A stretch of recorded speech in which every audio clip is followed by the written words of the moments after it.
Including narcotics, drugs இதெல்லாம் எப்படி இளைஞர்களை பாதிக்குதுன்னு சொல்லி ஒரு கருத்துள்ள ஒரு படத்தை எடுத்திருக்காங்க. many people have downloaded this entire scene. இந்த உழைப்பு வீணாகி போயிடுச்சுன்ற ஆதங்கம் தான் அந்த இதுதான் எங்களை ரொம்ப உறுத்துத ஒழிய. அனைவருக்கும் வணக்கம். ரவிக்குமார் சார் இமோஷனாக எல்லாரும் இமோஷன் ஆகிடுவாங்க. இந்த பத்திரிகையில் சந்திப்பு எதுக்குன்னா, பேசிக்காக முதல்ல ஒரு இணையதளத்தில் எஃபெக்ட்ஸ் காப்பின்னு போட்டே வருது. அந்த எஃபெக்ட்ஸ் காப்பின்னு போட்டு வந்ததை அப்புறம் வீடியோ பைரசி முதல்ல தமிழக முதல்வருக்கு நாங்கள் நன்றி சொல்ல கடமைப்பட்டிருக்கோம்.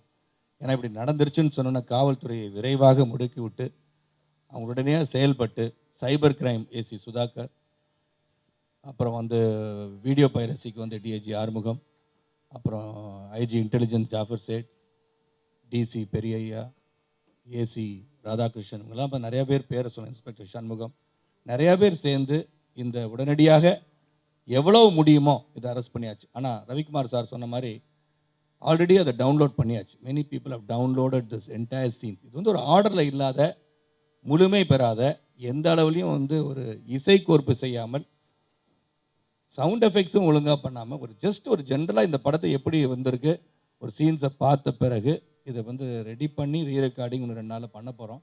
இந்த படம் ஒரு 15 நாளில் ரிலீஸ் ஆயிரும். என்ன நாங்கள் சொல்ல விரும்புகிறோம்னா, இங்கே என்னுடைய எல்லா நண்பர்களும், கலை உலக சகோதரர்கள் எல்லாம் வந்திருக்காங்க. உண்மையிலே அதே எங்களுக்கு ஒரு பெரிய ஒரு சக்தியாக தெரியுது. அவர் சொன்ன மாதிரி 15 கோடி ரூபாய் சம்பாரிச்சிடலாம். நானும் ராதிகா அவர்களும் பல ஆண்டுகள் அவங்க நடிச்சிட்ருக்கேன், நான் நடிச்சிட்ருக்கேன். நாளைக்கு போய் ஒர்க் பண்ணால் கூட பர் டே 1 லட்ச ரூபா சம்பாரிச்சா கூட 30 நாளைக்கு 30 லட்ச ரூபா, 12 மாதம் இருக்குது, 3.5 கோடி ரூபா சம்பாரிச்சுனா 5 வருஷத்தை சம்பாரிச்சிருவோம். இந்த கடனை அடைச்சிடலாம், அதெல்லாம் ஒன்றும் பெரிய பிரச்சனை கிடையாது. ஆனால் இதில் என்னென்னா ஒரு உழைப்பு, அது அனைத்து தொழிலாளர்களின் உழைப்பு இது உள்ள இருக்குது.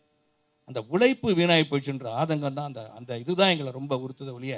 இந்த படத்தை மறுபடியும் இப்போ நாங்கள் ரீரெக்கார்டிங் பண்ணி, ரீலார்டர் பண்ணி, எஃபெக்ட்ஸ் பண்ணி, முழுமையாக இந்த படத்தை நிச்சயமாக உங்களோட ஆதரவுடன், ரசிகர்களின் ஆதரவுடன், தமிழக மக்களின் ஆதரவுடன், முதல்வர் அவர்களின் ஆதரவுடன் இந்த படத்தை நாங்கள் ரிலீஸ் பண்ண போகிறோம். அந்த படத்தை தியேட்டரில் போய் இந்த படத்தை பாருங்கள். இந்த அற்புதமான ஒரு திரைப்படம். பண செலவை எப்படி பண்ணியிருக்காங்க, எதற்காக பண்ணியிருக்காங்க, எப்படி ஒரு நல்ல கதையை சொல்லியிருக்காங்க. ஒரு ஃபாதர் அண்ட் டாட்டருக்குள்ள ஒரு பாச பிணைப்பை, உண்மையை, இன்று நடக்கின்ற நிகழ்வுகளை, இன்க்ளூடிங் நர்காட்டிக்ஸ், ட்ரக்ஸு இதெல்லாம் எப்படி இளைஞர்களை பாதிக்குதுன்னு சொல்லி ஒரு கருத்துள்ள ஒரு படத்தை எடுத்திருக்காங்க. அதை அவங்க துண்டு துண்டாக எதுக்காக இந்த படம் வந்திருக்குன்னே தெரியாமல் பார்க்கும்போது இதை எல்லாரையும் நாங்கள் தயவு செஞ்சு கேட்டுக்கிறோம். இவ்வளோ தூரம் நடந்த பிறகு ஒன்று சொல்கிறோம், சகோதரர்களே, கலை உலகத்தை மட்டும் அழித்து விடாதீர்கள். இந்த படத்தை எல்லாரும் போய் தியேட்டரில் பார்த்து இதை வெற்றி படமாக்குவது உங்கள் பொறுப்பு. நீங்கள் அதை வெற்றி படமாக்கணும்.